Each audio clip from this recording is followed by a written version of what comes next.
சுந்தர்சி வந்துட்டு போனது தான் ஒரு மிகப்பெரிய மனக்கசப்பு அவங்களுக்கும் ரஜினி அவருக்கும் கேட்க முடிஞ்சது. குறிப்பா பண்ண முடியாது. சம்மர்ல ஜெயிலர் 2 கூட சுந்தர்சி படம் வரப்போகுது அப்படின்ற மாதிரி நியூஸ் வந்தது. இல்லை அது சார் ஒன்றும் இல்லை, ஜெயிலர் 2ல் சுந்தர்சியை கூப்பிட்டு உட்கார வச்சுருவாங்க சார் கீழே.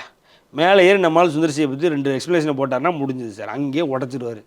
மேலே ஏறி சுந்தர்சிக்கு ஏன் இப்படி நடந்ததுன்றதை சார் அவரை விட யார் சார் ஒரு ஸ்டேஜ் ஒரு ஸ்டேஜில் ஒரு ஸ்பீச்லாம் கொடுத்து அது ப்ராப்பர் டெலிவரியோட வித்தவுட் நோட்ஸோட அதை எல்லாரும் ரசிக்க வைக்கிற மாதிரி, எல்லாரும் விழுந்து விழுந்து சிரிக்கிற மாதிரி, எல்லாரும் அக்செப்ட் பண்ணுற மாதிரிலாம் யாரால் பேச முடியும்? ஸோ அதனால் மேலே ஏறி ஒரு அக்செப்டன்ஸ் ஸ்பீச்சு கொடுத்துருவார் சார். ஒரு அஸ் இன் லைக் அக்செப்டன்ஸ் ஸ்பீச்னா நம்ம எல்லோரும் அக்செப்ட் பண்ணுற மாதிரியான ஒரு அக்செப்டன்ஸ் ஸ்பீச் கொடுத்துருவார். ஸோ அதிலே அவர் உடச்சிடுவார். என்ன நடந்தது, என்ன ஏது இப்போது தேசிங் பிரியசாமி சிபி எல்லாம் இடையில உட்கார வச்சாரு அப்படின்றத கூலியில் உடச்சி விட்டார். ரைட்டுங்களா? என்ன ரீசன்னா இதுதான். எல்லோரும் வந்தால் அதனால பாகுபலி ரேஞ்சு கதை எடுத்துகிட்டு வரான், இவங்கெல்லாம் பார்த்தா எடுத்துருவான் இல்லையா அப்படின்றது இப்படி டவுட்டாக இருக்குது. ஏன்னா அவர் ரேஞ்சுக்கு அவர் யோசிக்கிறதுல என்ன தவறு இருக்குது நீங்கள் சொல்லுங்கள்.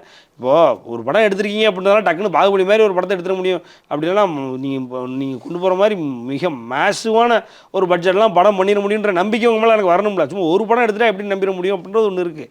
அதனால் ஆஸ் அ வெட்டரானா அவர் யோசிக்கிறதுல ஒன்றும் தப்பே இல்லை. இதுதான் நடந்துச்சுன்னு சொன்னார், ஓகே, அப்புறம் அக்செப்ட் பண்ணோம். அப்புறம் அந்த கதை இப்போ சிம்புக்கு போயிருக்கு. தேசிங் பெரியசாமினா தலைவரோட வெறித்தனமான ஃபேன்.